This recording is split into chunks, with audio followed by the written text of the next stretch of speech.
ലോക്സഭാ തെരഞ്ഞെടുപ്പ് മുതൽ നമ്മൾ കാണുന്ന ഒരു കാര്യമാണ് BJP ക്രൈസ്തവ വോട്ടുകൾക്ക് വേണ്ടി ആ വോട്ടുകൾ നേടാൻ ഉപയോഗിക്കുന്ന പല തന്ത്രങ്ങളും. പക്ഷെ നിലമ്പൂരിൽ അത് തീരെ പാളിപ്പോയി എന്ന് ഞാൻ പറഞ്ഞാൽ സാർ അത് സമ്മതിച്ചു? അല്ല, സമ്മതിക്കും. അവിടെ 12% ക്രൈസ്തവരാണ്, നല്ല പങ്ക് മുസ്ലിം സമുദായത്തിൽപ്പെട്ടവർ, തൊട്ടു പിന്നാലെ ഹൈന്ദവരുമുണ്ട്. അപ്പോൾ ഈ BJP കുറേ കാലമായിട്ട് ക്രൈസ്തവ വോട്ടുകൾ കേന്ദ്രീകരിച്ചു കൊണ്ടുള്ള പ്രവർത്തനങ്ങൾ നടത്തുന്നുണ്ട്. ക്രൈസ്തവർ BJPയോടൊപ്പം നിൽക്കുന്നുമുണ്ട്. അത് 2024 ലോക്സഭാ തെരഞ്ഞെടുപ്പിൽ വ്യക്തമാവുകയും ചെയ്തതാണ്.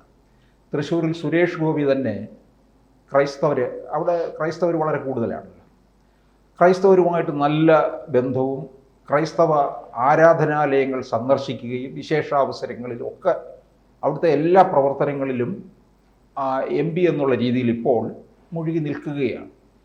അപ്പോൾ പിന്നീട് BJPയുടെ മുതിർന്ന നേതാക്കൾ തന്നെ പറഞ്ഞത് സുരേഷ് ഗോപി തൃശ്ശൂരിൽ ചെയ്ത ആ കാര്യം മാതൃകയാക്കണം എന്നാണ് പറഞ്ഞത്.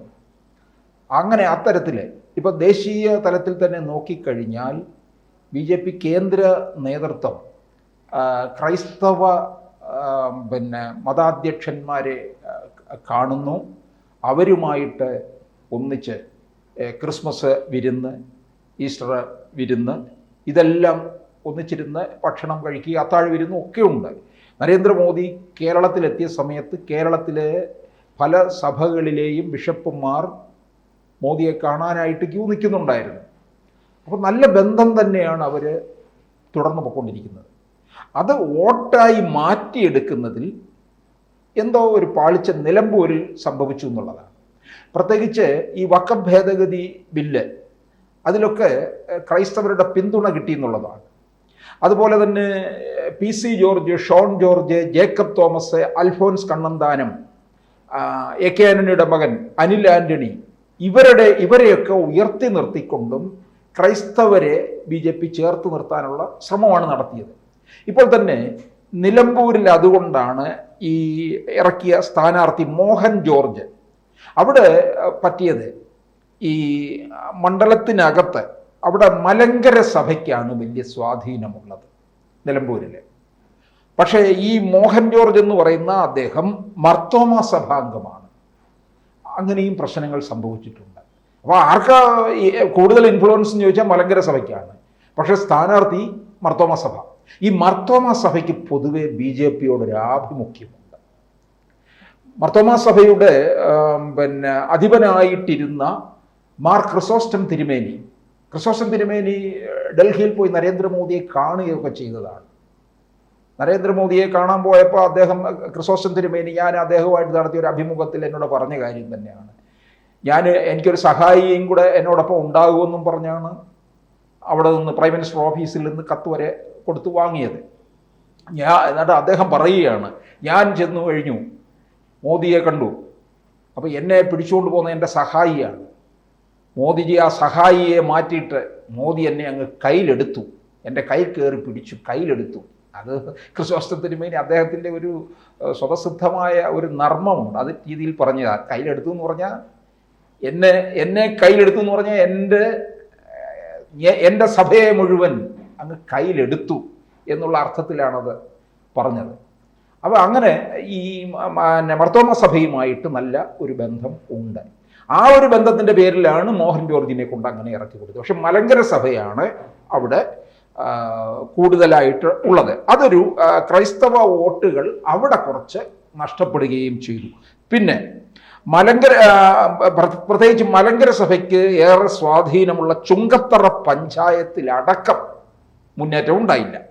ഇവിടെ 2016 1964 വോട്ടാണ്, 2021 1072 വോട്ടും കിട്ടി. ഇത്തവണ 1112 വോട്ടുകളാണ് കിട്ടിയത്. പിന്നെ ഈ വന്യജീവി ആക്രമണത്തിന് പ്രശ്നം, അതുപോലെ വഖഫ് ഭേദഗതി, ഇതിലൊക്കെ തന്നെ ഈ ക്രൈസ്തവരെ കൂടുതൽ ചേർത്ത് നിർത്താനായിട്ട് ശ്രമിച്ചു എന്നുള്ളതാണ്. 2016 NDAയുടെ BDJ സ്ഥാനാർത്ഥിക്ക് അവിടെ നിലമ്പൂരിൽ ലഭിച്ചത് 12,284 വോട്ടുകളാണ്. 2021 വന്നപ്പോൾ BJP നേരിട്ട് മത്സരിച്ചു. അപ്പോൾ കിട്ടിയ 3600 വോട്ടുകൾ 21 മത്സരിച്ചപ്പോൾ 3600 വോട്ടുകൾ, കുറഞ്ഞത് ഇപ്പോൾ 8595 വോട്ടായി മാറുകയും ചെയ്തു എന്നുള്ളതാണ്. അപ്പോൾ ഇതിനകത്ത് വോട്ടിംഗ് നിലയിൽ താഴേക്ക് പോയില്ല എന്നത് മാത്രമാണ് ഇപ്പോൾ ആശ്വസിക്കാനുള്ള വക. പക്ഷെ എന്നാലും നമുക്കറിയാം, ഏറെ നാളുകളായി കേരളത്തിൽ ഒരു BJPയുടെ ഒരു തരംഗം വന്നിട്ടുണ്ട്. തൃശ്ശൂരിൽ താമര വിരിയിച്ചു കഴിഞ്ഞു. അപ്പോൾ ഇപ്പോൾ ഒരു മോദി പ്രഭാവമൊക്കെ കേരളത്തിലുണ്ട്, ഒരു മോദി ഫാൻസ് തന്നെ കേരളത്തിലുണ്ട്. അപ്പോൾ ഇത്രയും വോട്ടുകൾ കിട്ടിയാൽ പോരാ. കാരണം നമുക്കറിയാം LDFിലോട്ടും UDFിലോട്ടും അൻവറിലോട്ടും ഈ 3 സ്ഥാനാർത്ഥികളുടെയും പേര് നമ്മൾ ഒന്നുകൂടി പറയേണ്ടിയിരിക്കുന്നു. ഈ പറയുന്നത് പോലെ അൻവർ, ഷൗക്കത്ത്, സ്വരാജ്, ഈ 3 പേരുടെയും പേര്, ഇവരൊന്നും ക്രിസ്ത്യൻ ഇതുമായിട്ട് നിൽക്കുന്നവരല്ല. മുസ്ലിം വോട്ട് വിഹിതം പോകും, ഒരു പക്ഷേ മറ്റേ പാർട്ടി ബേസ് പോകും. അപ്പോഴും അവിടെ ക്രിസ്ത്യൻ വോട്ടുകൾ എങ്ങോട്ടേക്ക് ചോർന്നു എന്നുള്ളൊരു ചോദ്യം വരുന്നില്ലേ? പക്ഷേ ഈ പരമ്പരാഗതമായി ലഭിക്കേണ്ട വോട്ടുകൾ പോലും BJPക്ക് കിട്ടേണ്ടിടത്ത് കിട്ടിയോ എന്ന് സംശയമുണ്ട്. ഈ രാജീവ് ചന്ദ്രശേഖർ വന്നു കഴിഞ്ഞപ്പോൾ തന്നെ പറഞ്ഞ പ്രധാനപ്പെട്ട ഒരു കാര്യം ഈ ന്യൂനപക്ഷ സമുദായത്തെ ചേർത്ത് നിർത്തും എന്നുള്ള രീതിയിലാണ്.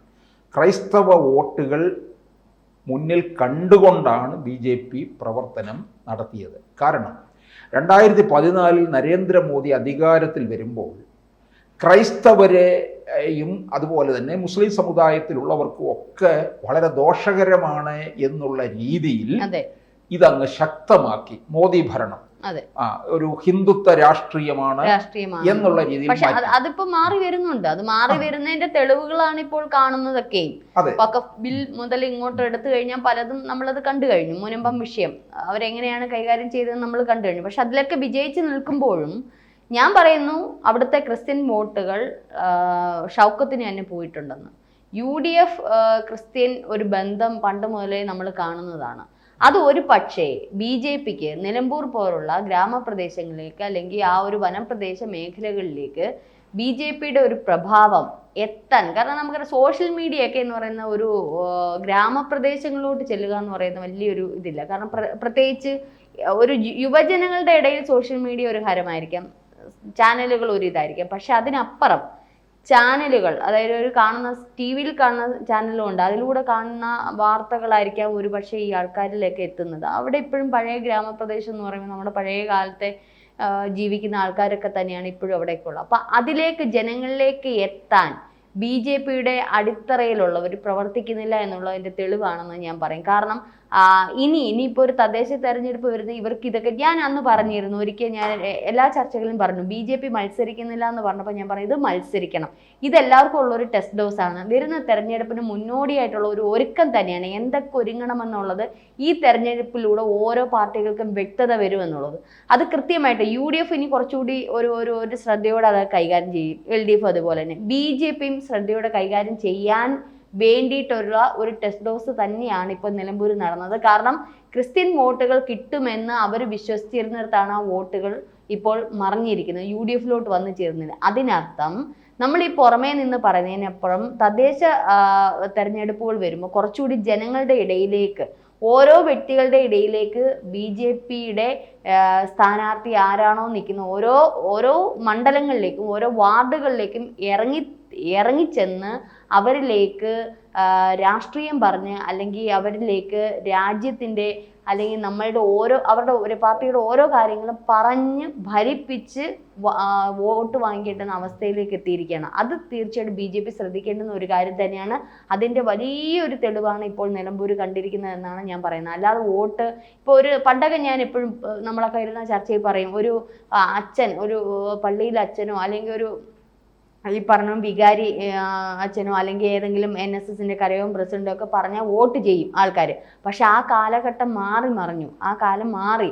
അപ്പോൾ ഇനി ചെയ്യേണ്ടുന്നത് ഓരോ പ്രചാരണങ്ങളും ഓരോ ജനങ്ങളിലേക്ക് ഇറങ്ങിച്ചെന്ന് അവരിലേക്ക് ചെന്ന് തന്നെ പ്രചരണം നടത്തണം, വോട്ട് പിടിക്കണം എന്നുള്ളതാണ് അതിൻ്റെ ഏറ്റവും വലിയ ഇതാണ് ഇപ്പോൾ. ഈ BJPക്ക് കിട്ടേണ്ട ക്രൈസ്തവ വോട്ടുകൾ മറിഞ്ഞു എന്നുള്ളത് വ്യക്തമാണ്. ഇതെങ്ങോട്ട് പോയെന്ന് ചോദിച്ചാൽ UDFിലേക്ക് തന്നെ, രഞ്ജനി പറഞ്ഞതുപോലെ. കാര്യം എന്താണെന്നറിയാമോ? തുടക്കത്തിലെ അവിടെ BJP ഒരു സ്റ്റാൻഡ് അങ്ങ് എടുത്തു. അവിടെ മത്സരിക്കുന്നില്ല. അവിടെ അങ്ങോട്ട് ഇറങ്ങിയിട്ട് കാര്യമില്ല. സ്വയം വരുത്തി വെച്ച ഒരു തെരഞ്ഞെടുപ്പാണ്. അതിന് അവിടെ പോയി എനർജിയും പണവും ചെലവഴിക്കേണ്ട കാര്യമില്ല. അപ്പോഴേ ജനം വിധി എഴുതി അവിടെ വരുന്ന BJP സ്ഥാനാർത്ഥി എന്തായാലും ജയിക്കില്ല, വളരെ കുറവായിരിക്കും വോട്ട്. അപ്പം ഈ ഒരു ഭരണത്തിനെതിരായിട്ടുള്ള ഒരു വികാരം നിൽക്കുന്നുണ്ട്.